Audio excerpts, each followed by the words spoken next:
वाहिगुरु जी का खालसा, सत श्री अकाल, जय भीम, जोहार। भाषा मानवता चैनल देख रहे सभी दर्शकों का बहुत बहुत स्वागत है। मैं हूं जगदीश सिंह सतनामी।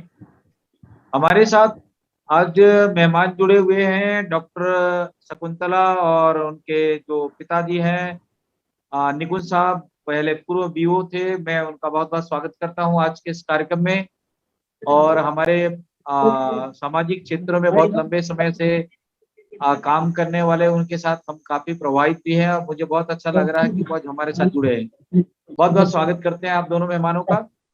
मैं धनी प्रसाद निषाद साहब का मैं इस कार्यक्रम में स्वागत करता हूं, जो लगातार हमें हमारे साथ जुड़ करके एक मोटिवेशनल प्रोग्राम में लोगों को जागरूक करने की कोशिश कर रहे हैं। बहुत शुक्रिया। आज के ज्वलंत विषय पर हमने बहुत सारे यूथ आइकॉन को इनवाइट किया था, लेकिन आज के इस प्रोग्राम में हमारे बेटे और बेटियां नहीं जुड़ पाई हैं। हम इस पर दोबारा फिर से कोशिश करेंगे और इसमें कम से कम 10-20 युवा इस प्रोग्राम में जुड़े, क्योंकि ये विषय ही उन्हीं का है। और हम इस विषय पर हमारे जो एक्सपर्ट लोग हैं वो जवाब देते हैं, उनको उनके उनके जवाब हमारे पास आते हैं, वो क्या चाहते हैं, क्या सोचते हैं। इस परिदृश्य में हमारा आज का जो विषय था। बहरहाल हमारे देखने सुनने वालों को हम चाहेंगे कि आने वाले समय में हमारे साथ जुड़े और बेबाकी से ये जो चैनल है इसमें भाग लेकर अपनी बात कर सकते हैं। मैं आज की इस विषय को लेकर सबसे पहले डॉक्टर शकुंतला जी के पास जाना चाहूंगा। शकुंतला जी युवा हैं और एक पढ़े लिखे काबिल डॉक्टर हैं हमारे छत्तीसगढ़ के अंदर में। तो आज का जो युवा है यूथ आइकॉन आइकॉन है। आप देखते होंगे कि SC ST OBC का रिजर्वेशन के बावजूद भी कितनी बेरोजगारी हमारे लोगों के बीच में है। कितने पढ़े लिखे लोग आज सड़कों पर हैं, खाली हैं, बेरोजगार घर में बैठे हैं। MA BA किए हुए लोग आज खेतों में काम कर रहे हैं, रोपाई जगा रहे हैं। आज मेरे खेत में मैं 2 लड़कियां आई थी, वो रोपा जगा रही थी। मैं इनको पूछा क्या कर रहे हो, तो BSc करके हम MSc का एडमिशन लिए हैं, लेकिन अपना खर्चा चलाने के लिए हम काम करने आए हैं। तो ये हालात हैं आज देश के अंदर में। करोड़ों करोड़ों लोग बेरोजगार हैं और ये कोरोना काल में तो बहुत सारे लोग बेरोजगार हो गए हैं। सबकी आर्थिक स्थिति बद से बदतर है और इस सरकार में तो बहुत ही बुरे हाल है। तो मैं आज की इस परिचर्चा को आगे बढ़ाते हुए शकुंतला जी के पास जाना चाहूंगा कि हमारे छत्तीसगढ़ में किस ढंग से हालात हैं बेरोजगारों के और यूथ आइकॉन किस दिशा में जा रहा है, उनकी सकारात्मक सोच किधर जा रही है। इस पर आ, आप चर्चा करें और हमारे इस महत्वपूर्ण विषय को लेकर आप अपने विचार साझा करें। शकुंतला जी। जय जोहार। जय जोहार। हेलो। जी जोहार। मैं एक बात कहना चाहता हूँ। जी आपके शब्द मुझे सुनाई नहीं पड़ते हैं, तो मैं आपका ही व्यक्ति को कैसे जान सकूं? उस शब्दों के माध्यम से क्या तरीका हो सकता है? आवाज आप कम आ रही है निकुंज साहब, आपकी आवाज कम है। थोड़ा स्क्रीन का आवाज को बढ़ा दें मोबाइल का। फुल है, फुल सब। नहीं नहीं, मेरे दोनों कान सुनाई नहीं पड़ता ठीक से। तो ऐसी हाँ स्थिति में आपके अच्छे विचार को कैसे जान सकता हूँ?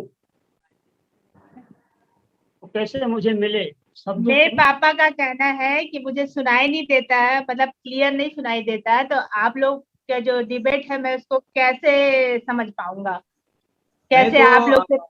कुंतला जी, इनके पास में ये जो कान का जो रहता है क्या बोलते हैं मशीन जो आता है हाँ, वो वो काम नहीं करता। काम नहीं कर रहा है। तो उसके लिए तो फिर कोई उपाय नहीं है जब नहीं सुन पर्सनली वो सकते हैं बात डायरेक्ट। करेंगे आपसे बाद में। जी। बहरहाल मैं आपकी प्रतिक्रिया इसको लेकर आप इस प्रोग्राम पे आप अपनी बात करें और हमारे साथ जुड़े रहें निकुंज साहब। शकुंतला जी अपनी बात रखें आज के इस विषय पर। आज की जो परिस्थिति है, लोग शिक्षित हो रहे हैं, ऐसे नहीं है शिक्षा पीछे है। हर लोग आगे बढ़ना चाहते हैं और अपने पैरों में खड़े होना चाहते हैं। और आज का युवा वर्ग जैसे कि काफी शिक्षित हो चुका है, मगर बेरोजगार है। तो बेरोजगारी जी के लिए किसी सरकार पे ही डिपेंडेंट होना मैं नहीं सोचती हूँ उचित है। अगर व्यक्ति शिक्षित है तो अपनी बुद्धि से और अपने बल पे कोई भी रोजगार कर सकता है। जरूरी नहीं है जी। कि उसको सरकार नौकरी दे तभी उसका घर चले या उसका आगे का जीवन यापन हो। जैसे आपने बताया कि दो लड़कियां आई थी और इतनी पढ़ी लिखी थी और खेतों में काम कर रही थी। मेरा तो ये मानना है कि कोई भी कार्य छोटा नहीं होता, चाहे वो घर का झाड़ू लगाना, पोछा करना या घर के किसी काम करना या फिर अंतरिक्ष में जाके पायलट बन जाना। मतलब जी। महिलाएं बोला जाए तो वो कहीं भी जा सकती हैं, कहीं भी कुछ करके अपना जीवन यापन कर सकती हैं। वो कहीं भी किसी चीज में कम नहीं है और मेरे ख्याल से किसी भी कार्य को छोटा नहीं मानना चाहिए, क्योंकि कार्य के प्रति आप अगर ईमानदार हैं अपने कार्यों के प्रति तो निश्चित रूप से आप आगे बढ़ेंगे। अगर आज आप छोटा सा वर्क कर रहे हैं और आपके में जुनून है तो आप निश्चित रूप से आगे बढ़ निरंतर आगे बढ़ते जाएंगे, उसको फिर कोई रोक ही नहीं सकता। और जी। रही बात समर्थन की, योगदान की, तो अगर आप एक सही दिशा निर्देश लेके गाइडलाइन लेके चलें किसी भी कार्य के लिए तो सफलता तो मिलनी ही है, उसको तो कोई रोक नहीं सकता। और आजकल के समय में केवल नौकरी ही मिले तो हम अफसर बनेंगे तभी हमको अच्छा कहेंगे, ऐसा तो नहीं है। आप कुछ भी एक छोटा लघु उद्योग भी ले सकते हैं, किसी के खेत में भी काम कर सकते हैं, किसी व्यवसाय से जुड़ सकते हैं, नेटवर्क मार्केटिंग से जुड़ सकते हैं।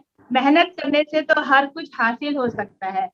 तो अगर आपको रोजगार नहीं मिल रही है, आरक्षण नहीं मिल रहा है, तो फिर भी हमेशा लगे रहना चाहिए, कभी पीछे नहीं हटना चाहिए, क्योंकि अपने पैर थमेंगे तो जिंदगी रुकेगी और पैर बढ़ेंगे तो जिंदगी चलेगी। तो मेरा ये मानना है कि किसी भी क्षेत्र में चाहे युवा हो, युवती हो, किसी को भी अपने आप को हताश होने नहीं देना चाहिए। थोड़ा सा मोरल सपोर्ट, फाइनेंशियल सपोर्ट अगर उनको मिल जाता है, अगर फाइनेंशियल सपोर्ट नहीं भी मिलता है तो उसको क्रिएट करना पड़ेगा उनको, क्योंकि आजकल बेरोजगारी इतनी है और लोगों के पास वर्क नहीं है, मगर कार्य तो बहुत सारे हैं ना। कार्य, कोई भी कार्य करके अपने आप को स्ट्रांग बनाया जा सकता है। मैं इतना ही कहना चाहूंगी। जी, बहुत शुक्रिया डॉक्टर शकुंतला जी हमारे साथ आज जुड़ी हैं और हम आपसे और विषय पर इस पर हम विस्तार से बातें करेंगे। बहुत शुक्रिया हमारे साथ आप जुड़े रहें। मैं धनी प्रसाद निषाद साहब का स्वागत करते हुए आज के इस भूमिका के तौर पर जो शकुंतला जी ने अपनी बातें रखी है सारगर्भित विचारों को लेकर, हमारे युवाओं को लेकर, हमारे यूथ आइकॉन को लेकर, हमारी बेटियों को लेकर, मैं धनी प्रसाद जी जैसा कि अभी डॉक्टर साहब ने अपनी बातें रखी है और आज की परिस्थिति में आप देखते हैं कि प्राइवेटाइजेशन, निजीकरण देश के अंदर में तेजी से बढ़ता चला जा रहा है और अब रिजर्वेशन होने के बावजूद भी उससे हमारे एससी एसटी के लोगों को नुकसान हो रहा है, इसलिए कि लोग इतना पढ़ लिख करके जो आ रहे हैं, तो मान लीजिए एससी का कोटा है 12 या 16-13% है आज की डेट में हमारे छत्तीसगढ़ में, तो 100 लोगों में हमारे 13 लोगों को, तो बाकी और लोग किधर जाएंगे। उसी प्रकार हमारे एसटी का भी है, ओबीसी का भी है और जितने भी जो कोटा निर्धारित है उसके आधार पर। लेकिन आज की परिस्थिति में बाबा साहब अम्बेडकर ने प्रतिनिधित्व की बात कही थी, लेकिन लोगों ने इस रिजर्वेशन को एक राजनीति का रंग दे करके 10 साल का जो क्राइटेरिया था उसको बढ़ाते बढ़ाते इन्होंने रबड़ की भांति 75 साल तक खींच दिया। और अगर इनकी नीयत सही रहती तो हमारा संविधान के बावजूद भी, संविधान के इस रिजर्वेशन के बावजूद भी हमारे लोग समाज की उस मुख्य धारा में आज तक पहुंच गए होते, लेकिन कभी कभी भी उसको लेकर के जो हमारा जो बैकलॉग था उसको लेकर कभी भी सरकार संजीदा नहीं हुई है और जितने भी खाली पद पद जो भरे पड़े हैं वो आज भी भरे पड़े हैं कई सारे ऐसे विभागों में जो डायरेक्ट भर्ती के तहत किया जा सकता है। लेकिन ये एक हमारा विषय से लेकर के अलग विषय का इशू हो जाएगा, हम इस पर बाद में अलग से इसका सेशन रखेंगे। तो मैं धनी प्रसाद साहब से चाहूंगा कि सर जिस दिन से डॉक्टर साहब ने अपनी बातें रखी है भूमिका के तौर पर, उसको और अपने विस्तार से अपनी बात रखें और अपनी विचार साझी करें। धन्यवाद धनी सर। प्रसाद साहब। आज इस वेबिनार में उपस्थित हमारे सभी सत्कार सम्मानित दोस्तों को मेरा जय भीम, जय भारत, जय संविधान। और आज के हमारे बीच में उपस्थित डॉक्टर शकुंतला जी एवं माननीय मेघराज जी को जय भीम, जय भारत, जय संविधान। बोले साहब, देखिए ये समस्या हमारे देश में आज से नहीं, पहले भी होता था। हमारे देश में 65 करोड़ नौजवान हैं जो 35 साल के नीचे के हैं, यानी 20 और इसके बीच में 65 करोड़ लोग हैं। विश्व की पहली आबादी जो नौजवानों का है वो है भारत में। जी। लेकिन सबसे ज्यादा समस्या कहाँ बेरोजगारी के भारत में। चाइना की आबादी हमारे देश में ज्यादा है, लेकिन चाइना ने सरकारी तौर से अभी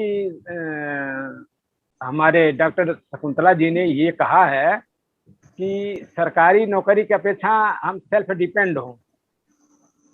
कैसे होंगे, हम ऊपर रीजन बताते हैं।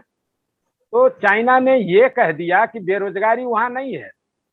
उसने ये कहा कि स्मॉल स्केल इंडस्ट्री लगाओ, सरकार मदद करेगी, आपका जो रॉ मटेरियल सप्लाई करेगी और मैन्युफैक्चरिंग आइटम जो आप प्रिपेयर करेंगे सरकार खरीदेगी, वो सप्लाई करेगी।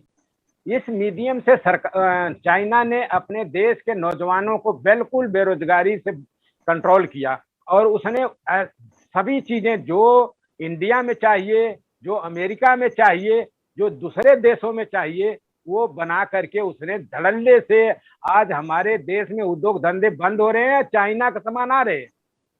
वो अपने देश के खुशहाली के लिए, और हमारा देश कहता है वो बहुत बड़ा टारगेट लगा दो। स्मॉल स्केल इंडस्ट्री तो बंद हो गई सारे, जिसमें काफी लोग गरीब तबके काम करते थे और भी लोग काम करते थे, नौजवान करते थे सारे। लेकिन वो स्मॉल स्केल यानी 20,000 स्मॉल इंडस्ट्री जो है 2018 में बंद हो गई। तो वो उसका नतीजा क्या हो रहा है कि बेरोजगारी धीरे धीरे धीरे धीरे धीरे धीरे बढ़ती गई। और हमारे देश में जो स्मॉल इंडस्ट्री है वो हमारे नौजवान कैसे लगाएंगे? जो हमारे समाज के बच्चे हैं वो हैंड टू माउथ हैं, उनके पास कोई बेस नहीं है। जो अभी मुद्रा लोन था, अभी अखबार में निकला कि 80,000 लोगों ने अप्लाई किया और 8,000 लोगों को मुद्रा लोन मिला। कितना मिला? 50,000 में कोई इंडस्ट्री लगाएगा? तो ये चीज जो सरकार पूरा प्रोजेक्टेड कर रही है कि ये कर लो, वो कर लो। जो बड़े बड़े उद्योगपति हैं उनको 2% ब्याज पर बैंक लोन देता है। अगर वो बैंक उस लोन को रिटर्न नहीं कर पाता है तो राइट ऑफ कर देता है। लेकिन अगर ये स्मॉल इंडस्ट्री वाला या छोटा छोटा कोई उपकरण ले लिया या कोई 3 व्हीलर ले लिया, 4 व्हीलर ले लिया, तो उसको अगर पेमेंट नहीं करता है और उसकी जो 10% से तो ऊपर वो उसकी इंटरेस्ट है और वो भी कंपाउंड इंटरेस्ट लेता है उस पर भी, अगर वो किस्त नहीं दे देता है 2-3 तो उसके बाद खींच के ले जाता है बैंक, उसके साथ रियायत नहीं करता है। तो जो हमारे देश में इस तरह की व्यवस्था है तो कैसे हमारा आदमी सेल्फ डिपेंड होगा? कैसे स्मॉल इंडस्ट्री चलाएगा? हमारे लोगों का संरक्षण भी नहीं है, हमारे लोगों के पास उस तरह की चीजें नहीं है। अगर सरकार ये कह दे कि आप स्मॉल इंडस्ट्री लगाओ, कोई भी मेजरमेंट आप उसका लेआउट दो, एस्टिमेटिंग एंड कास्टिंग का वैल्यू दो, हम आपको बैंक से ये पैसा देंगे और इतने साल तक आपको ब्याज फ्री होगा, उसके बाद आपको इस हिसाब से रिटर्न करना पड़ेगा। ये भी सरकार नहीं करने के लिए तैयार है। ये सारे चीज हमारे देश में उद्योगपतियों को है। अब जब उद्योगपतियों के साथ जय भीम सर। जय भीम सर, स्वागत है। कैसे है सर? जय भीम। और फिर तब ये कैसे हमारे लोगों को नौकरी सेल्फ डिपेंड होंगे? कैसे स्मॉल इंडस्ट्री लगाएंगे? हमारे डॉक्टर शकुंतला जी मेडिकल से हैं। अगर मेडिकल में भी बच्चा किसी तरह एजुकेटेड हो जाता है, नौकरी नहीं मिलती है तो वो नर्सिंग होम तो खोल नहीं सकता, कैसे खोलेगा? उसके साथ तो बड़ी समस्याएं आती हैं।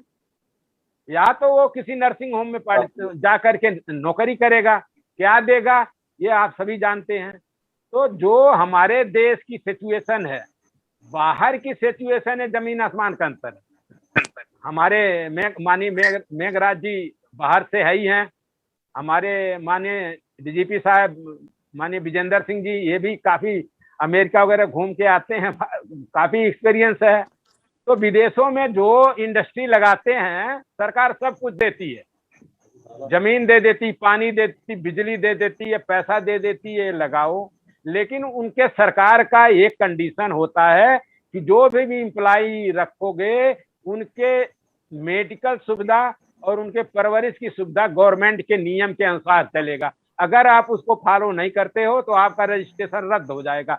और भारत देश में उद्योगपतियों को ये कहा जाता है कि आप पैसा ले लो, जमीन ले लो, पानी ले लो, बिजली ले लो, लेकिन जो इम्प्लाई रखो उसको जला के रखो। तो हमारा देश का कैसे भला होगा?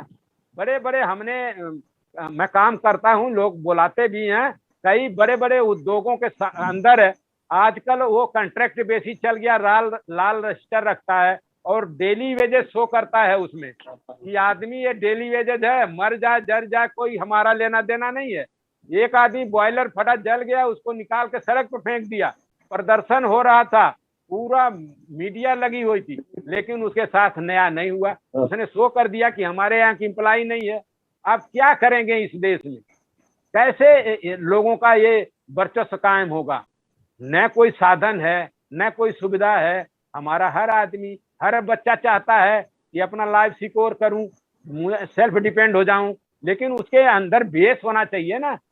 उसको ना कोई सरकारी सुविधा नहीं देते सरकार, हद हो गया। सिक्योरिटी पहले लेती है। अभी मेरे पास एक आया सवाल, अभी हम जानते हैं 3 दिन हुए, उसने लोन ले लिया और वो सारी किस्त दे दिया, तो 2 लाख कुछ में उसको 3 व्हीलर ले आया था, उसने पेमेंट पूरा नहीं कर सका, वो उसका लोन वो बैंक वाला खींच के ले गया। अब उसको नोटिस दे दिया कि आप इतना पैसा जमा करो, नहीं तो आपको ये भुगतना पड़ेगा। अब बताओ, ये नोटिस अदानी अंबानी क्यों नहीं देता, दूसरे उद्योगपतियों के क्यों नहीं देता? जिनका अरबों रुपया राइट ऑफ हो रहा है उनको क्यों नहीं नोटिस देता है? तो जो इस देश में हमारे गरीब लोग हैं नहीं दे पाते, लोन भी लेंगे दे नहीं पाते, क्योंकि उनके काम उसी के बल पर चलता है। तो हमारी समस्याएं बहुत जटिल हैं। ये हैं कुछ बच्चे, ऐसे नहीं है कि सारे, कुछ बच्चे हैं जो अपने भविष्य को सोच करके चिंतित होकर के वो उस तरह काम करते हैं, लेकिन उनका बेस, पारिवारिक बेस थोड़ा ठीक होता है। ये सभी के साथ नहीं है। बहुत से बच्चे हैं बीटेक करे हैं, एमटेक करके हैं, पीएचडी करके हैं। ये उत्तर प्रदेश में एक निकला था, सचिवालय के चपरासी के लिए 8वीं पास था, उसमें एप्लीकेशन डाला 23, आप सोचो यार, उसमें 23 लाख लोगों ने अप्लाई किया था और उसमें लाखों पीएचडी थे। एक केमिस्ट्री से पीएचडी लड़की थी, उसका इंटरव्यू लाइव आ रहा था, मैंने सुना। उसको कहा आप पीएचडी के हो तो चपरासी की नौकरी के लिए क्यों अप्लाई किया?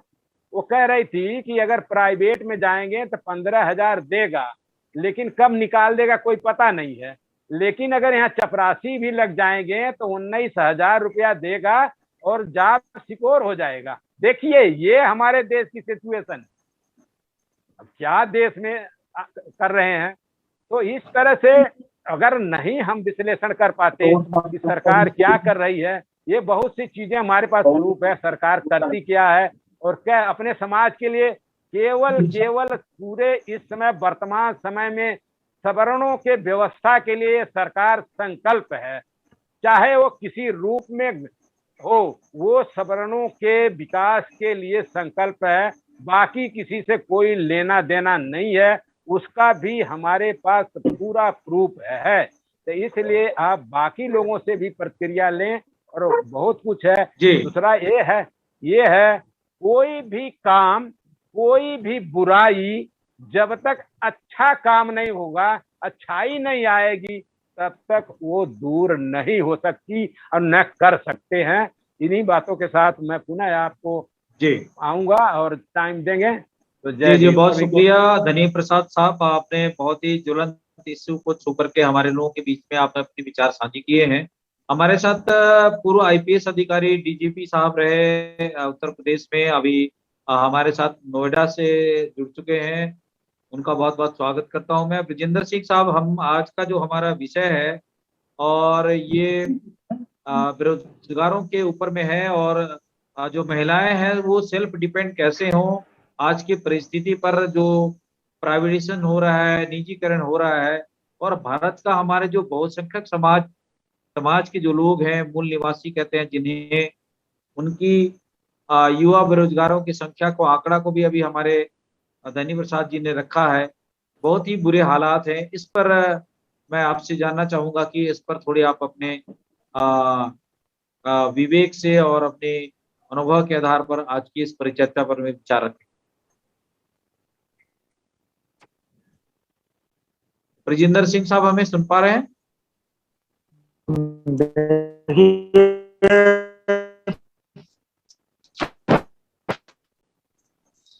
सर, आपकी आवाज थोड़ी ठीक नहीं आ रही है जी। ये समस्या को हम मेरी आप सुन रहे हैं आप ठीक से? जी अभी ठीक है सर, ओके। हाँ, देखिए समस्याएं बड़ी जटिल हैं और ये समस्याएं हमारे अपने लीडर्स ने क्रिएट की हैं। ये वो लोग जो कि रात दिन ब्राह्मणों को पानी पी पी करके गाली देते रहते हैं, और इसलिए देते हैं कि हमारे लोग मतलब थोड़ा सा राहत मिलेगी क्योंकि उनके मारे हुए हैं, लेकिन वो अपने चरित्र को नहीं सुधारते। सबसे बड़ी समस्या ये है कि हम जब तक बजाय इसके कि हम दूसरों को गाली देना शुरू करें, हम आत्म आलोचना करें, आत्मनिरीक्षण करें, अपनी कमियों को ठीक करें। और हम तो ये देखते हैं कि जब कहीं जाते भी हैं, हम सोचते हैं भाई रिटायर हो गए हैं, कुछ पे बैक करें जाएं, तो मालूम है क्या कहते हैं वो? सुन रहे हैं सब? जी, आपकी आवाज आ रही सर, बोले। लगता है हमारा उनका कनेक्शन ठीक से नहीं है, नेटवर्क में कोई इशू है। मैं डॉक्टर शकुंतला जी से चाहूंगा कि पापा को बोले, आज के इस विषय पर थोड़ा बोले। वो नहीं सुन पा रहे हैं, लेकिन वो अपनी विचार अभिव्यक्ति हमारे इस प्लेटफॉर्म में रख सकते हैं। तो आज की इस परिचर्चा पर जो भी बातें हुई है, वो उनके विचार क्या है, वो हमें बोल सकते हैं। आपको बोलना है इस टॉपिक में।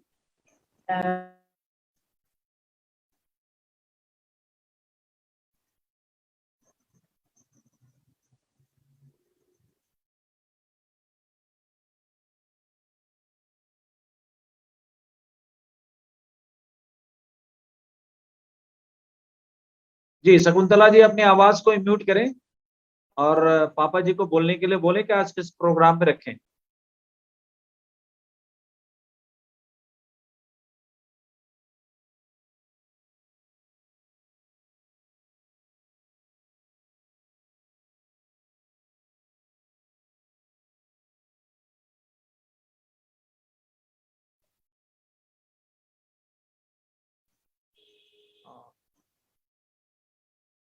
शकुंतला जी, अपनी आवाज को म्यूट करें पहले,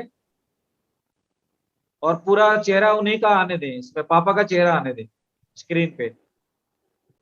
सबसे बड़ी बात तो क्या है पूरे भाई कि उन बच्चों में जुनून आना चाहिए, हमें कुछ करना है, तो उस कैसे भाव को जगाएं। उनकी जगह छुपे हुए भाव है ना, पहले भाव को जागरण करने की आवश्यकता होगी, तब देखिए आगे बढ़ने का प्रयास होगा। तो उसके लिए कोई तरीका हो सकता है क्या? आज कहना एक बात है कि उनके लिए सभी प्रतिभाएं हैं, क्षमता भी है, सारी चीजें हैं उनके पास में, क्यों उनको आगे बढ़ने कदम रखने की उनको हिम्मत नहीं हो रही है या उस पर दिशा निर्देश नहीं मिल रहा है। तो ऐसी दशा में उनको किस प्रकार से प्रमोट किया जाए, जी ऐसा कोई हमारे पास में विचार हो। विचार के साथ साथ केवल विचार पर्याप्त नहीं है, एक्शन में कैसे इसको ला सकते हैं, ये सबसे बड़ी बात है।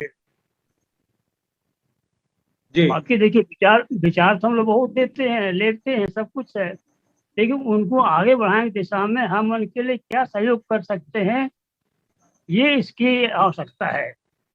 जी कोई ट्रेनिंग हो, कोई ऐसा स्थान हो जहाँ पर श्रोता को उनको मार्गदर्शन मिल सके और प्रेरित हो सके, ऐसी संस्थाओं की आवश्यकता है। जी कोई जी, एक बहुत शुक्रिया। ऑर्गेनाइजेशन हो। जी जी, शुक्रिया निपुण साहब। हमारे साथ में ब्रिजेंद्र सिंह साहब फिर से जुड़ गए हैं। ब्रिजेंद्र सिंह साहब, आप अपनी बात पूरी करें। जी हाँ, मुझे पता नहीं कैसे ये कट गया था, कुछ कोई प्रॉब्लम हो रही थी इसमें। जी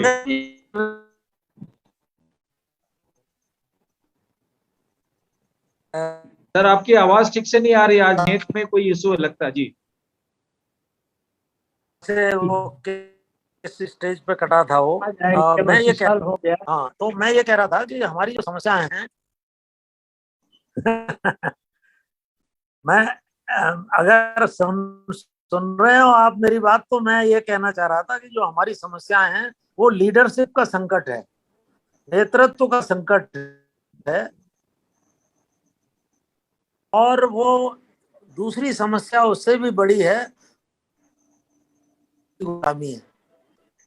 दिमागी गुलामी का मतलब आप समझते होंगे, जैसे कोई आदमी बीड़ी पीना शुरू करता है तो फिर वो एक दिन ऐसा आता है, वो कहता है कि साहब मैं खाना मिले न मिले लेकिन बीड़ी बिना नहीं रह सकता मैं।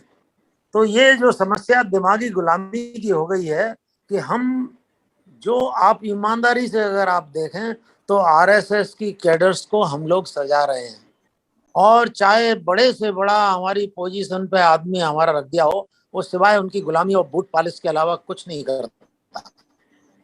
तो नतीजा ये है कि हमारे जो घर के गद्दार हैं, जो घर के धोखेबाज हैं, जो कि त्याग तपस्या में विश्वास नहीं करते, जो अवसरवादिता में विश्वास करते हैं, जो विश्वास करते हैं, वो ये लोग ये भूल जाते हैं कि सत्ता के लिए कुछ गुण भी चाहिए।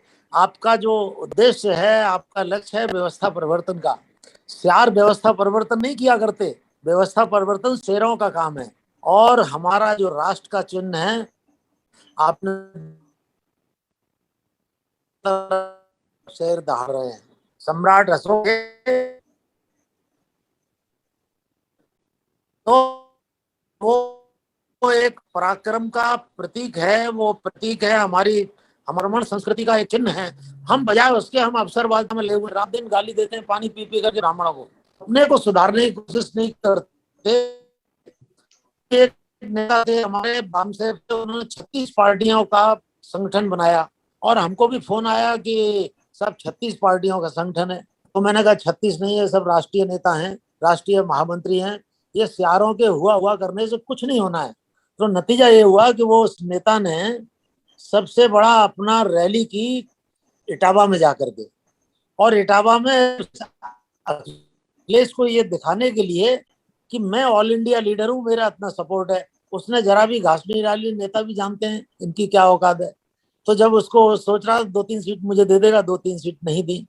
तो मेरा ये कहने का मतलब है कि जब तक चरित्र में हम विश्वास नहीं करते, ज्ञान में विश्वास नहीं होता, सोच हम अपनी को नहीं बदलते, हम मात्र दूसरों को गाली देना हमारा भाग्योदय नहीं हो रहा। हमारे संविधान ने हमको इतनी बड़ी चीजें दी, सर, थोड़ा वो आप सामाजिक न्याय में न्याय, आर्थिक न्याय हो चाहे राजनीतिक न्याय हो, हमें कम से कम, हेलो, और कम से कम थोड़ा कागज पे आपका, हमें मिल गया ना। जी आपका अब नेटवर्क कागज कोई पे उसको जी जमीन पे, जी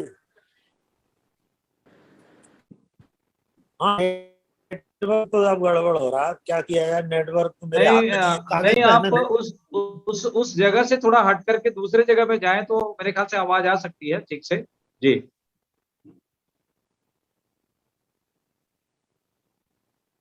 जी, सिंह साहब कोशिश करें। जी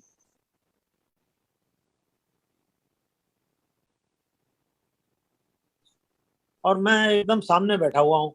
कुछ कुछ जी कुछ मैं अपनी बात को समाप्त कर रहा हूँ, ज्यादा नहीं कहना है। हम बड़े बड़े राष्ट्रीय नेता जो बनने के चक्कर में रहते हैं और अवसरवादिता करते हैं और जो आरएसएस को पानी पी पी के गाली देते हैं और सियारों की तरह चैलेंज करते हैं उनको, हम ये भूल जाते हैं कि हमको कुछ त्याग तपस्या करनी पड़ेगी। और जो संविधान ने हमको दिया है वो कोई हमको तस्तरी में रख के नहीं देगा। हमको अपने पराक्रम पे, अपने योग्यता में विश्वास करना पड़ेगा, अपने ज्ञान और चरित्र में विश्वास करना पड़ेगा। बाबा साहब अम्बेडकर ने जो कुछ हमें दिया वो अपने चरित्र और ज्ञान के बल पे दिया। हम मूर्ति पूजा करते हैं, जय जय जय जय जय भीम, और भीम को हमने सामान बना दिया है व्यापार का।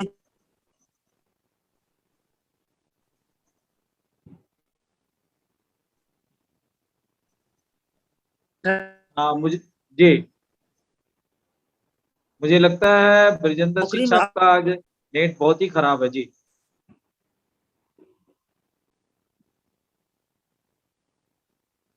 सर आप अपनी आवाज को ठीक करें, तब तक हम आपसे फिर से दोबारा जुड़ेंगे। मैं चाहूंगा कि धनी जी 10% बहुत खराब है, मैं इसको खत्म कर रहा हूँ। आप अब ये सब नेट की प्रॉब्लम है, आवाज इसमें कुछ नहीं हो सकता।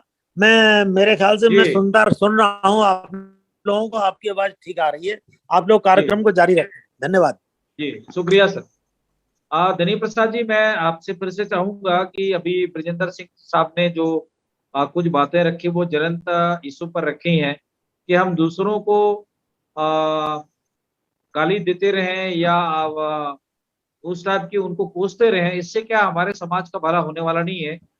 इसलिए बहुसंख्यक समाज के, हमारे जो मूल निवासी समाज के जो लोग हैं, उनको खुद को आत्मचिंतन करने की जरूरत है। हमारे युवा आइकॉन को सोचने और समझने की जरूरत है। जैसा कि शकुंतला जी ने पहले कहा कि किसी भी क्षेत्र को कोई भी काम को छोटा ना समझ करके उनको हर दिशा में, हर क्षेत्र में, हर फील्ड में उनको आगे आकर के रोटी रोजगार के संबंध में, व्यावसायिक प्रशिक्षण के संदर्भ में अपनी काम करने की जरूरत है। तभी अपना आने वाला जो हमारा भविष्य है वो बेहतर हो सकता है। आपने चाइना का उदाहरण दिया, तो क्या हमारे भारत की सरकार की जो नीति और नीयत है, इन्होंने वैसे तो अपने घोषणा पत्र में कह दिया कि हम 1 करोड़ को रोजगार देंगे। छत्तीसगढ़ सरकार ने भी कहा था कि हम इतने लोगों को रोजगार देंगे, लेकिन वस्तु स्थिति में कहीं ना कहीं उस वादे से ये फिसड्डी साबित होते हैं। धनी प्रसाद जी इस पर और प्रकाश डालें आप। धन्यवाद जी। देखिए, हमारे सम्मानित साथियों ने जो भी बात कही ठीक है, लॉजिक भी है।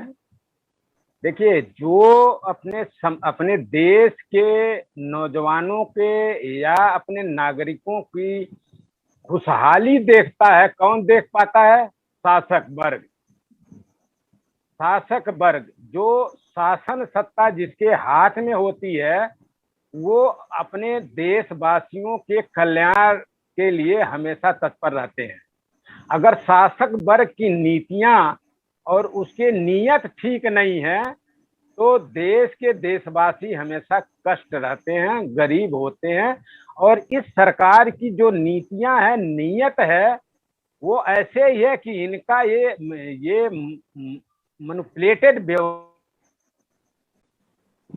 देश में एक किताब है 1939 में गुरु गोलकर ने लिखा है, इसको गुरु मानते हैं, और उसने लिखा है कि अगर सनातन व्यवस्था को अस्थायी रूप से चलाना है तो इस देश के देशवासियों को 95% लोगों को गरीब और अशिक्षित बना दो। वो चीज अगर धारा काम करके करेंगे तो ये जो दुर्दशा है, मानव निर्मित व्यवस्था है, ये हटने वाली नहीं है। क्योंकि अभी जब केरला में चुनाव हुआ था विधानसभा का, तो वहाँ जो ये मेट्रो मैन थे, इनको भी टिकट दिया था और वहाँ प्रचार, क्योंकि माइन मीडिया और माफिया जिनके साथ हों तो सत्य को दबा देते हैं, झूठ को उछाल देते हैं।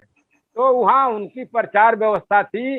और जब वो मेट्रो मैन भी हार गए, उनके सारे हार गए, तो उनके जो केरला के उनके स्टेट अध्यक्ष थे बीजेपी के, उनसे पूछा गया कि आप का तो बोलबाला बहुत था, लेकिन आप सारे सीट हार गए, तो उसने वहां लाइव आ रहा था, उसने वहां कहा कि केरला के लोग 90% से ऊपर शिक्षित हैं। देखिए, तो वहां मीडिया वाला बोला कि यानी अशिक्षित होंगे तो वो आपको वोट देंगे, वो चुप हो गया।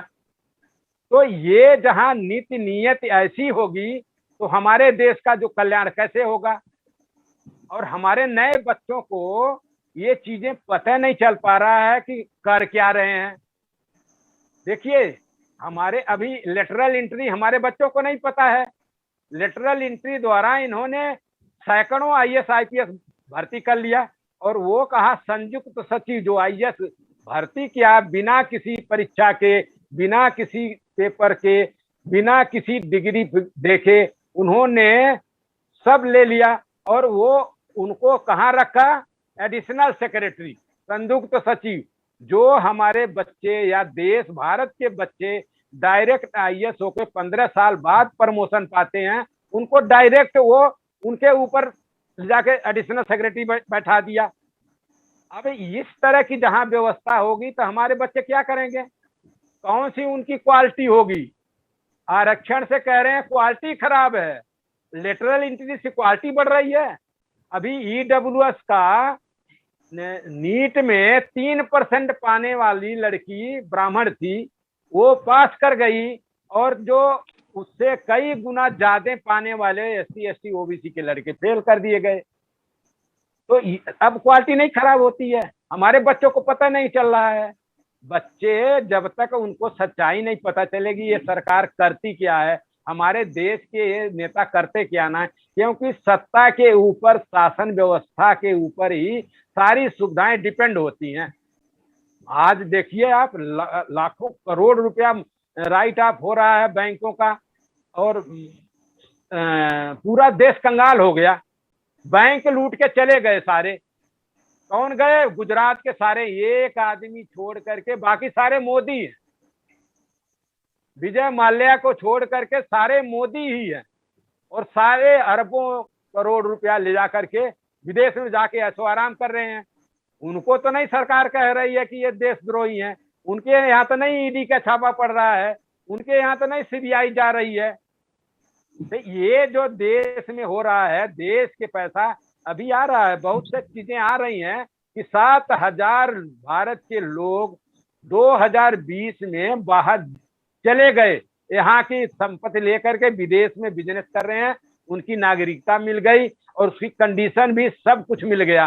तो हमारे देश का पैसा विदेशों में जा करके वहां कर रहे हैं, तो हमारे देश का डेवलपमेंट कैसे होगा। तो ये नौबत जब है, हमारे नौजवानों को कैसे नौकरी मिलेगी। अब उन्होंने ये पाइपलाइन मुद्रा योजना ला दिया, यानी पाइपलाइन मुद्रा योजना का नाम क्या है और उसका काम क्या है ये हमारे बच्चों को नहीं पता है। उसमें ऐसा है कि जितने पावर थर्मल पावर प्लांट के हैं वो सारे निजीकरण हो गए, जितने नेशनल हाईवे हैं वो सारे निजीकरण हो गए, जितने ये टावर हैं बीएसएनएल वगैरह सब निजीकरण हो गए। तो ये जितनी चीजें हैं जो मैन्युफैक्चरिंग है, रेलवे के बड़े बड़े गोदाम है, एफसीआई के बड़े बड़े गोदाम है, सब निजीकरण होने जा रहे हैं। सभी का सरकार ने एक प्लान बना करके सब निजीकरण का रास्ता दे दिया है। तो अब बताओ, सारे जब निजीकरण होंगे तो हमारे नौजवान क्या करेंगे। नौजवानों के लिए एनपीएस बना, लेकिन एनपीएस का कोई धारणा नहीं बना कि उनका क्या होगा। जब सरकार ये नहीं कह रही है कि सारे उद्योग धंधे बेचे, सारे उद्योगपतियों को 2-4 को बढ़ावा दे रहे हो, तो लोगों के साथ क्या कंडीशन है, उनके हेल्थ का कोई सरकार से लेना देना नहीं है, हमारे बच्चों को नहीं पता है। तो इस तरह से जो चीजें हो रही हैं, एक और आपको ताजी बात बता रहा हूं, देश में क्या है, गंगा और गौ के नाम से हमारे बच्चों को बरगलाया जा रहा है। टाइम जब आपको ज्यादा लगता हो तो मुझे टोक देना, मैं बंद कर दूंगा। गौ और गंगा के नाम से पूरा देश में गौ हत्या बंद करो, हर मंदिर में सुबह गौ हत्या बंद करो, गौ हत्या बंद करो। देखिए हो रहा है। और देश में देखिए 29 राज्य हैं, 10 राज्यों में कोई बैन नहीं है। बीजेपी का शासन जहाँ खुद मीट सप्लाई करती है, बीफ सप्लाई करती है, वहां गाय बछड़ा धड़ल्ले से कटते हैं, लेकिन कहीं कहीं आंशिक प्रतिबंध है। तो 29 में 19 राज्यों में है, 19 राज्यों में भी 8 राज्यों में आंशिक प्रतिबंध है। अब बताइए, अब अच्छा 10 सबसे विश्व जो एक्सपोर्ट करते हैं, देखिए बहुत रोचक मैं बता रहा हूं, जो देश के 10 बड़े बीफ एक्सपोर्टर हैं सारे हिंदू हैं, माने जाने सवर्ण हैं, ब्राह्मण हैं, क्षत्रिय भी हैं, वैश्य हैं, सारे सवर्ण हैं। और वही गौ हत्या बंद करो और उसके लिचिंग में वो मार देते हैं, जो गाय खरीद के दूध के लिए जाता है उसको मार देते हैं। तो वो ये देश में क्या है सच्चाई बच्चे जानते नहीं, और उसका उद्योग लगाने के लिए 30-40 करोड़ रुपए लगते हैं, उसमें 40% ये सरकार उनको सब्सिडी देती है। अब देखिए 40%, और जितने उद्योग धंधे हैं इसमें कोई भी बैकवर्ड माने SC ST OBC का एक भी आदमी का नहीं। और सबसे ज्यादा गौ माता का नारा लगाता वो भी SC ST के नौजवान बच्चे सबसे ज्यादा रोजगार दे रहे हैं अपने सवर्णों को गौ हत्या में, गौ कसी में, बुचड़खानों में। अब देखिए जितने प्रोसेस हैं, कुल मैं आपको बता रहा हूं देश में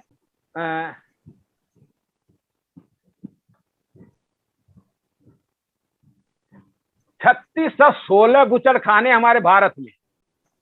देखिए 38 बुचड़खाने अत्याधुनिक मैकेनिज्म है, जो मैकेनिकल नया टेक्नोलॉजी विकसित है, और इसमें बहुत से चीजें हैं, इसमें बहुत से निर्यात हैं।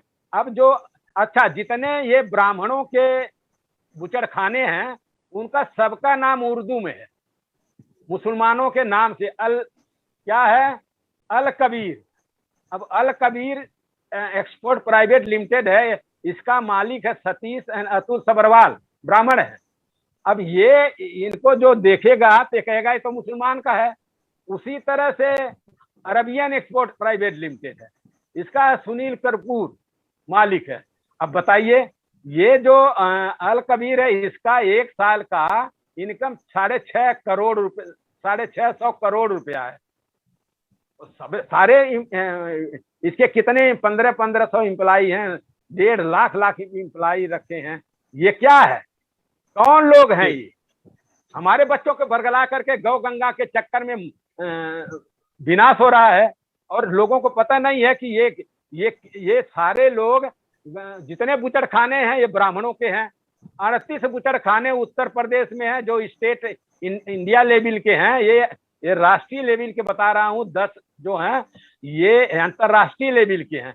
38 बुचड़खाने उत्तर प्रदेश में है, 4 बुचड़खाने खुद उत्तर प्रदेश सरकार चलाती है, और 2001 में लाइसेंस वाजपेयी ने दिया था ब्राह्मण को बुचड़खाने चलाने के लिए, और 40% सब्सिडी है, और भी बहुत सी सुविधाएं हैं इनके, मैं बता दूंगा आपको, बहुत लंबा हो जाएगा, बहुत सी सुविधाएं हैं। हाँ जी जी, ये जो बहुत शुक्रिया, ये जो जी शुक्रिया हमारे समाज के साथ धनी प्रसाद जी। मैं आपके पास फिर से लौटूंगा क्योंकि हमारा सब्जेक्ट जो है महिलाओं को आत्मनिर्भर, युवाओं को आत्मनिर्भरता को लेकर है।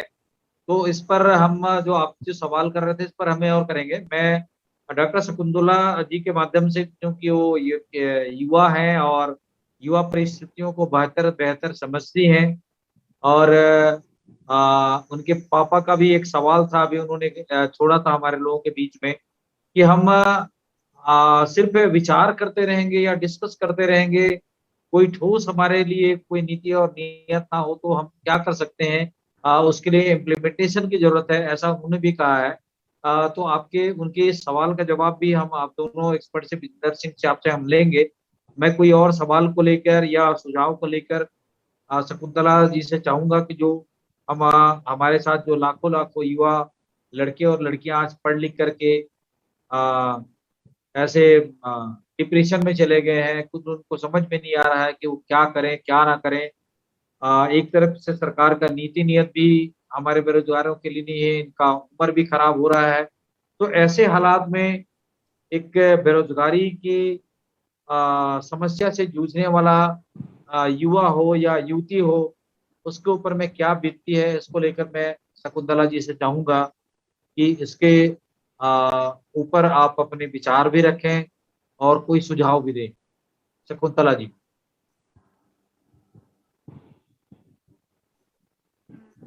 जैसे आज की परिस्थिति है उसके अनुसार यदि कोई व्यक्ति, महिला या पुरुष शिक्षित हो जाता है तो शिक्षित होने के पश्चात वो एक्चुअली बैठना नहीं चाहता है, वो घर में रहना नहीं चाहता है। कुछ ना कुछ उसके मन में करने की इच्छा रहती है कि कहीं से वो अर्न करे। और जरूरी नहीं है कि हर व्यक्ति के पास संपत्ति होती है, पैतृक संपत्ति, है ना। वो भी होती है अगर पैतृक, बहुत व्यक्ति के माँ बाप बहुत धनवान भी हो, फिर भी व्यक्ति में एक उत्सुकता रहती है कार्य करने की कि वो अपने बलबूते पे अपना मतलब एक विशिष्ट स्थान बनाए। तो अगर व्यक्ति को सही गाइडलाइन मिले है लोगों का, और वो अच्छे एक विचार से जुड़े और अच्छे लोगों के साथ वो डिबेट करे। जैसे मुझे इन सब के बारे में कोई नॉलेज नहीं है, मगर जब मैं यहाँ बैठी हूँ तो आप लोगों के जो विचार को सुन रही हूँ तो उससे मेरे विचार उत्पन्न हो रहे हैं।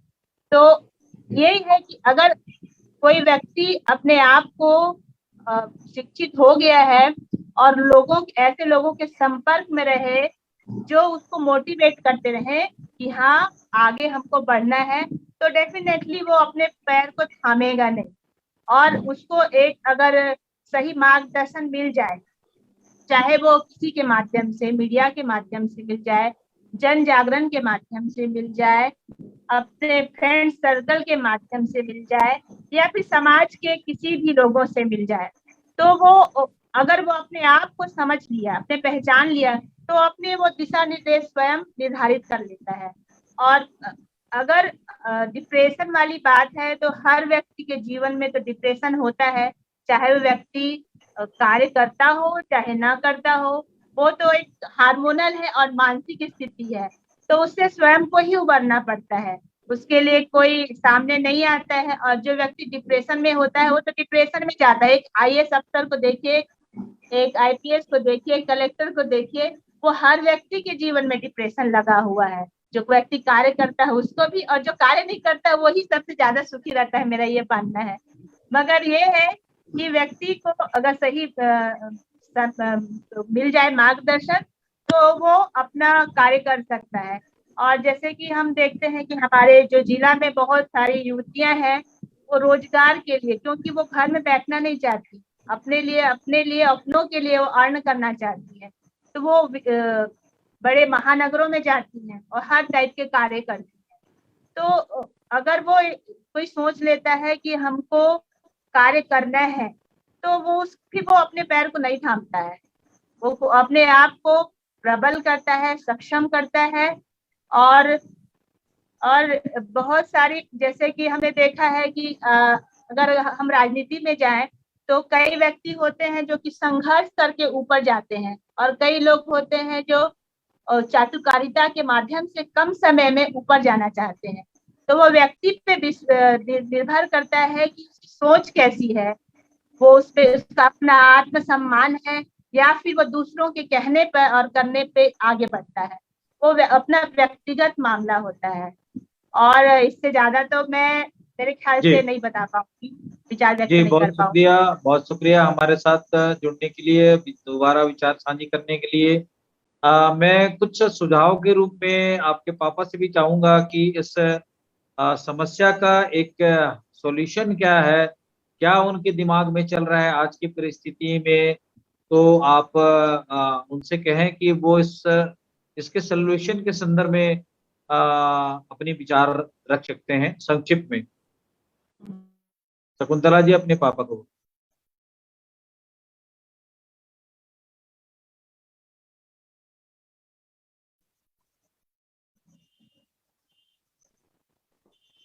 हाँ, कुर्रे सर, जी कुर्रे सर, हाँ। हम आप सुन मैं रहे हैं। आप अपनी बात रखें और आप कैमरा को थोड़ा तिरछा कर दें शकुंतला अबे जी, अबे उल्टा आ अबे रहा है। ठीक से रूबरू हुआ आपसे मैं। धन्यवाद आपको। मेरा एक सुझाव है, देखिए कहने को तो बहुत है और कहते भी आ रहे हैं हम लोग, उसे क्रियान्वयन कैसे करें समझ मेरा एक सुझाव है। देखिए गवर्नमेंट के पास में स्कीम है डेवलपमेंट के लिए, आदिवासियों के किसी के लिए भी, युवाओं के लिए, कोई भी हो, तो उस स्कीम की जानकारी लोगों तक आज जो गवर्नमेंट स्तर से जो प्रयास होता है, कैंप ऑर्गेनाइज करते हैं, यहाँ वहाँ ट्रेनिंग देते हैं, ये केवल एक बात की बतंगड़ है, वो हृदय से नहीं होता है, लोग खाना पूर्ति करके रह जाता है। तो मेरा एक निवेदन है, लेकिन जितने भी स्कीम्स हैं गवर्नमेंट के डेवलपमेंट के, चाहे ट्राइबल का हो, चाहे अन्य जो भी बात है युवाओं के लिए हो, तो वैसी दशा में कुछ जिला स्तर पर 3-4 लोगों को ट्रेनिंग किया जाए, ट्रेनिंग ऑर्गेनाइज हो और उसमें समर्पित व्यक्ति जाएं। आज मिशनरीज के जो बड़े बड़े कार्य हो रहे हैं, उसके पीछे केवल उनकी भावना है, उन्होंने करके दिखाया, उसको क्या करके दिखाया उसको, तो वही भाव चाहिए हमारे सामाजिक क्षेत्र में काम करने वाले लोगों की। तो मेरा सुझाव है कि इस प्रकार की योजनाओं के कार्यक्रम बने।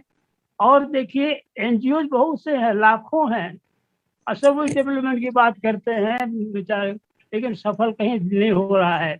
यहाँ मैंने देखा, खास करके मैंने बहुत दूर नहीं, पत्थरगांव के बताऊँ, यहाँ जीवन मैत्री है, रहा है, और एमपी हेल्थ ऑर्गेनाइजेशन है, सारी चीजें हैं, सब मिलके बड़े बड़े लोग कैंप आयोजन करते हैं, और उसमें लिखे लिखे वादा ला करके लोग कैंप ऑर्गेनाइज खाना खाए और दस्तखत करवा करके उसको पंपलेट को बाहर जारी करवा देते हैं, लिटरेचर जारी करवा देते हैं।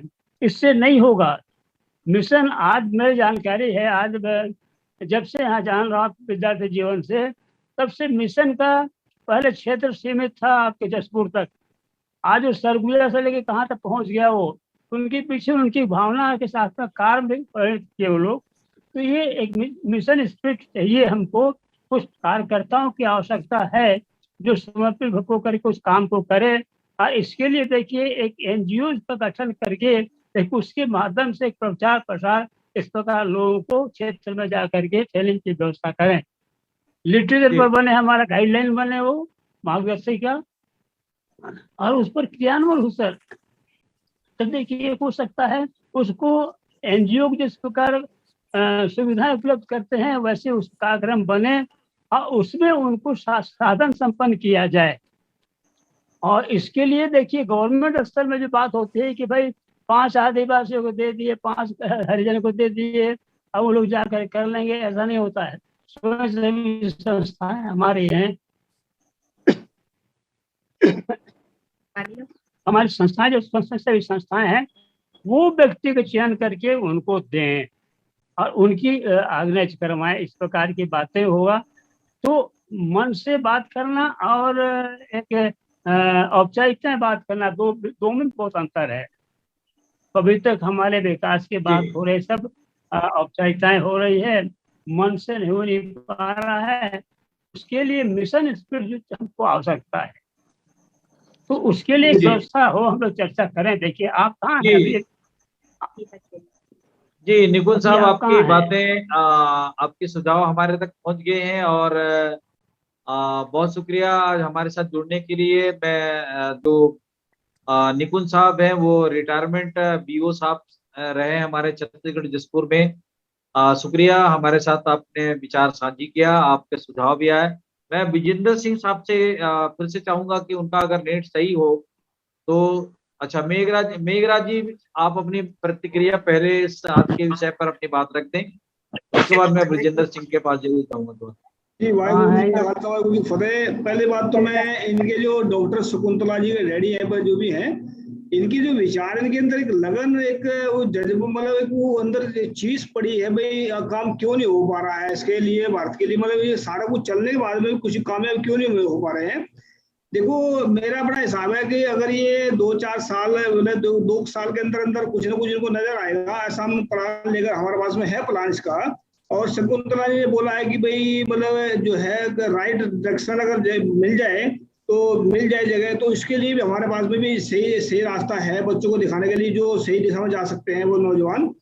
मैं 3 रास्ते बता रहा हूँ नौजवानों के लिए, अगर नौजवान इसको फॉलो करेंगे तो मेरे ख्याल से इस गुलामी के गटर से बाहर निकल जाएंगे। 3 रास्ते बता रहा हूँ, 2 रास्ते बचना है, एक रास्ते को बनाना है। जैसे पहला रास्ता तो ये होता है इंसान का कि जो सच बोलता है, ईमानदार से काम करता है, तो अगर सच और ईमानदारी का रास्ता पकड़ेंगे तो 100% कामयाब हो गए। दूसरा रास्ता होता है कभी झूठ बोलते हैं कभी सच बोलते हैं, ये जिंदगी का रास्ता बता रहा हूँ। तो जो कभी झूठ बोलते हैं कभी सच बोलते हैं वो कंफ्यूज रहते हैं, हमेशा कुछ भी कर नहीं पाते जिंदगी में, वो जैसे एक कदम आगे बढ़ा एक कदम पीछे बढ़ा। ऐसा होता है, एक होता है जो बिल्कुल बेईमान किस्म के लोग होते हैं जो झूठ बोलते हैं, वो नुकसान करते हैं। तो जो लीडर आज के बने हैं भारत में, ये सिर्फ कंफ्यूज लोग हैं, ये कुछ नहीं कर पाएंगे। तो प्लान हमारा, हमने बताया था आपको पहले भी प्लान है कि हम भारत को 31 महीने में डेवलप कर सकते हैं, भारत को नंबर 1 कंट्री बना सकते हैं। अगर हमारे पास में 1 करोड़ आदमी हमारा जुड़ जाए और 100 रुपए सिर्फ डोनेशन दे सकते हैं, तो हम भारत को वर्ल्ड के अंदर नंबर 1 कंट्री बना सकते हैं। ये हम गारंटी के साथ में कहते हैं कि गरीबों के ही पैसे से हम भारत की गरीबी मिटाएंगे और गरीबों को एक भारत का बादशाह बनाएंगे। ये तो इसमें प्लान हम आने वाले वक्त में बताएंगे, क्योंकि बहुत सारे जो चीजें ऐसी हैं जो मतलब बोल देते हैं लेकिन लोग संपर्क नहीं कर पाते, भाग जाते हैं, दूर जाते हैं। तो धन्यवाद जी, मैं आपको जगदीश जी प्रोग्राम अच्छे करें, थैंक यू सो मच जी। बहुत शुक्रिया मेघराज जी। विजेंद्र सिंह साहब, जैसा कि अभी हमारे मेहमानों ने निकुल साहब ने और डॉक्टर शकुंतला जी ने और मेघराज जी ने जो अभी तमाम विचार आज के सामने हमारे प्रकट किए हैं, इस बाबत मैं आपसे चाहूंगा कि आप एक अनुभवी है और बहुत सारे देश और दुनिया को आपने दौरा किया है, भ्रमण किया है। उस परिस्थिति में भारत का जो हालात है उसके संदर्भ में मैं दोबारा आपसे चाहूंगा कि आज के इस परिचर्चा का एक कंक्लूजन विचार हमारे बीच में आप रखें। मुझे लगता है विजेंद्र सिंह फिर से हमारे साथ डिस्कनेक्ट हो गए हैं, शायद हमारे साथ जुड़ गए हैं लगता है मुझे विजेंद्र सिंह साहब हमारे साथ। आपका नेटवर्क में आज बड़ा प्रॉब्लम है, तो मुझे लगता है कि आप सारांश में संक्षिप्त में अपनी बात कहें।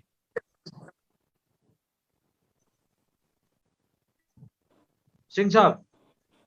सारांश में ही कहना, कुछ प्रॉब्लम, हाँ ठीक है अब आ गया जी। देखिए मैं सारांश में कहना चाहता हूँ, मैं ये आपको बताना चाहता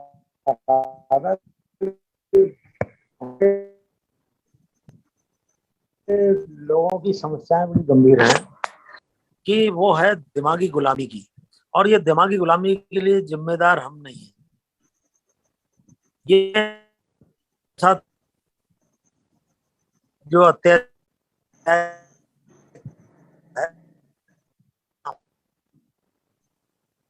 सर आज आपका नेटवर्क बहुत ही खराब है, कोई भी आवाज नहीं आ रही हमारे लाइव प्रोग्राम में। जी।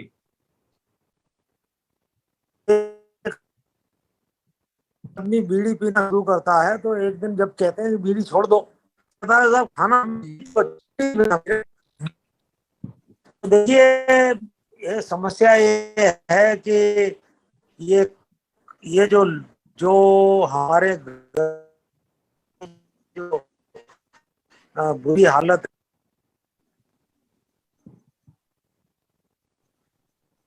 लगता है विजेंद्र सिंह साहब का फिर से नेटवर्क हमारे साथ दूर हो गया है। धनी प्रसाद जी, आज की इस परिचर्चा को हम समाप्त करें उससे पहले मैं आज की समस्त वार्ता को लेकर एक सारांश के रूप में, सारगर्भित रूप में आज के इस परिचर्चा को संबोधित करने का कोशिश करें और इस कार्यक्रम को हम समाप्त करेंगे। धनी प्रसाद जी।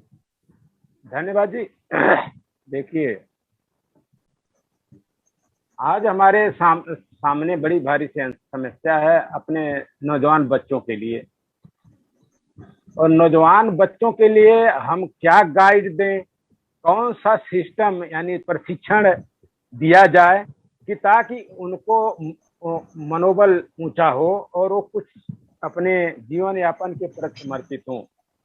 इसमें कई तरह के बातें, हमारे कई मित्र हैं जो उद्योग धंधों में हैं, वो काफी इस पर सेमिनार चला रहे हैं, लोग कर भी रहे हैं। लेकिन सबसे बड़ी इस समस्या आती है, कई लोगों ने सवाल ये किया कि हम सब कुछ तो कर सकते हैं लेकिन हम कैसे अपनी जो आर्थिक स्थिति है, जैसे हमें मनी प्रॉब्लम आएगी उसको कैसे सलूशन करेंगे। तो ये चीज हमारे समाज के बच्चों के प्रति बहुत कटु सत्य है, और उनको गाइड किया जाए और उनके लाइफ स्टाइल को बताया जाए कि आप अपने जो समस्याएं हैं ब्रॉड लेवल पर, मास लेवल पर बच्चों को कर करके उनको सेमिनार लगाया जाए, डिस्ट्रिक्ट वाइज, तहसील वाइज, तभी इसमें बच्चों को हम ऑर्गेनाइज कर सकते हैं कि आप इस रास्ते पर चल के ही अपना जीवन संभाल सकते हो। लेकिन फिर वही समस्या, बच्चे ये सवाल करते हैं कि हमारे जो प्रॉब्लम आती है बजट का, इकोनॉमिकल, तो आप उसमें क्या मदद कर सकते हैं, ये हमारे लिए है। क्योंकि जो चीज प्रभाव सरकार अगर नहीं सोचती कि हम अपने देश के नौजवानों को बेरोजगारी को हल करने के लिए उनको प्रोत्साहन करें, प्रोत्साहित करने के लिए आप क्या करें कि उनको बहुत सी सुविधाएं देनी पड़ेगी। अरे सब कुछ न दें, कम से कम बैंक द्वारा उनको आसान लोन प्रोवाइड कर दें। अगर ऐसी सुविधा होती है तो हमारे बहुत से सम्मानित साथी हैं जो बच्चों के साथ मिल करके उनको प्रशिक्षण दे रहे हैं, देने के लिए तैयार भी। तो वो क्या है कि हमें हर बैंकों से भी मिल करके वो कितनी क्या चीज कर सकते हैं, वो उनके साथ सेमिनार, इंटर्नशिप करना चाहिए, सेमिनार करना चाहिए। बच्चों के साथ उनका भी पार्टिसिपेशन लाना चाहिए। जैसे SBI के है, RBI के हैं, तो जो अच्छे प्रशासक इसमें हैं उनको भी पार्टिसिपेट करके उनकी भावना और उनके जो बाइलाज हैं, जो उनके सिस्टम है, वो क्या कितना कर सकते हैं, वो बच्चों के साथ शेयर करना चाहिए ताकि बच्चों का भी हौसला बढ़े। और जो बच्चे इसमें जाना चाहते हैं उसमें कई तरह के होता है। अगर 3-4 बच्चे मिलके इकट्ठा करते हैं, 10 बच्चे मिलके पार्टिसिपेट करते हैं, इस तरह के भी वो अपना स्मॉल स्केल चला सकते हैं और उसमें अपने जीवन को उज्जवल भविष्य तय कर सकते हैं। तो इस तरह के हमारे मिल करके प्रशासनिक वर्ग को साथ में लेकर के हमें इस इंटरप्रेन्योरशिप करना चाहिए और बच्चों को प्रशिक्षित करना चाहिए। अगर किसी तरह की दिक्कत आती है तो हम सब भी मिल करके उस दिक्कत का सलूशन आपस में मिल बैठ करके करना चाहिए। ये है। अगर इसमें बहुत सी होगी तो बहुत से लोग भी हैं जो इसमें माहिर भी हैं, बुला करके प्रशिक्षित दिया जा सकता है बच्चों को, चाहे वेबिनार द्वारा दो, चाहे किसी जगह पर दो। ये हमारे विचार से ये हो सकता है, यही हम कर सकते हैं। जय जी। बहुत शुक्रिया। लास्ट कमेंट के रूप में मैं शकुंतला जी से चाहूंगा और निकुंज साहब से भी चाहूंगा कि वो कम शब्दों में, संक्षिप्त में आज की इस परिचर्चा पर अपनी सुझाव और मार्गदर्शन कर सकते हैं, और ताकि हम आज के इस कार्यक्रम को समाप्त करें आप लोगों की प्रतिक्रिया के बाद में। शकुंतला जी। इस डिबेट के बाद मुझे अंतर मनन ये हुआ कि जब हम अपने आप को क्या बोलना चाहिए, साबित करना चाहें तो हम कुछ भी कर सकते हैं। और जब हमारे में जुनून होगा तो हम स्वयं शिक्षा को ग्रहण करेंगे और दूसरे को भी शिक्षित करेंगे। और जब दूसरे को शिक्षित करेंगे, स्वयं शिक्षित होंगे, परिवार को शिक्षित करेंगे, समाज को और देश को। जब हम शिक्षा ग्रहण करेंगे और उसको हम आत्मचिंतन करेंगे और उसमें मतलब कि वो शिक्षा ऐसी हो जो हमें रोजगार दे, जो हमको अपने पैरों पे खड़े होने की क्षमता दे, तो मेरे ख्याल से कोई भी व्यक्ति बेरोजगार नहीं होगा। मैं नहीं मानती कि कोई भी व्यक्ति अपने आप को इतना निर्धन समझेगा कि मैं सब कुछ पढ़ लिया फिर भी मैं कुछ नहीं कर रहा हूँ। उसको एक अपने परिवार के साथ, देश के साथ और समाज के साथ मिलके, चिंतन के साथ, मनन के साथ अपने कर्म को भी अंजाम देना पड़ेगा। अगर वो इतना कर लिया तो वो कहीं भी रुक नहीं सकता, चाहे उसका कोई सपोर्ट करे चाहे मत करे। वो अपनी आग को लेके इस संसार में जीवित रह सकता है और अपने आप को प्रदर्शित कर सकता है। और रही बात एक मार्गदर्शन की, तो मार्गदर्शन के लिए उसे अपनी आंखों को, अपने शिक्षा के या अपने चक्षु को खोलना पड़ेगा, तभी वो इन सब चीजों को एकत्रित करके, मनन करके अपने कार्य को परिणित कर पाएगा। मेरा यही मानना है। जी जी, बहुत शुक्रिया निकुंज साहब का भी, और डॉक्टर शकुंतला साहब का भी, और धनी प्रसाद जी का भी, ब्रिजेंद्र सिंह साहब का भी। उनका नेटवर्क काफी स्लो रहा क्योंकि आज हमारे इस कार्यक्रम के प्रमुख वक्ता भी हैं, काफी अनुभव भी रखते हैं। तो ऐसे अनुभवी व्यक्तियों का जो सारगर्भित विचार है, उसकी इस चैनल के माध्यम से हम लोगों ने आज इस ज्वलंत मुद्दे पर इस प्लेटफॉर्म में अपनी बात रखा है। तो मैं सभी दर्शकों से चाहूंगा कि समय समय पर हमारे इस डिबेट की परिचर्चा को अपनी लाइक, कमेंट और शेयर भी करें, और अपनी महत्वपूर्ण सुझाव भी हमें दें, ताकि समय समय पर हम अपने भारत के बहुसंख्यक समाज के लोगों के ऊपर, बच्चों के ऊपर जो हम ऐसे विषय लेकर डिबेट लेके आते हैं, इस पर अपनी राय और प्रतिक्रिया दें। आज के इस कार्यक्रम में जुड़े हमारे डॉक्टर शकुंतला जी का, उनके पापा का, धनी प्रसाद निषाद जी का, सभी ब्रिजेंद्र सिंह जी का, पूर्व IPS अधिकारी का, आज के इस कार्यक्रम के प्रायोजक कृपाल सिंह साहब का मैं स्पेशल धन्यवाद करता हूं, और शुक्रिया करता हूं कि उन्होंने ऐसे कार्यक्रम आयोजन करने का हमें अवसर दिया। आज के इस कार्यक्रम को मैं यहीं समाप्त करता हूँ। आज का हमारा कार्यक्रम समाप्त होता है। सभी मेहमानों का धन्यवाद। जय भीम, जोहार, जय छत्तीसगढ़, वाहेगुरु जी का खालसा, वाहेगुरु जी की फतेह, सत श्री अकाल।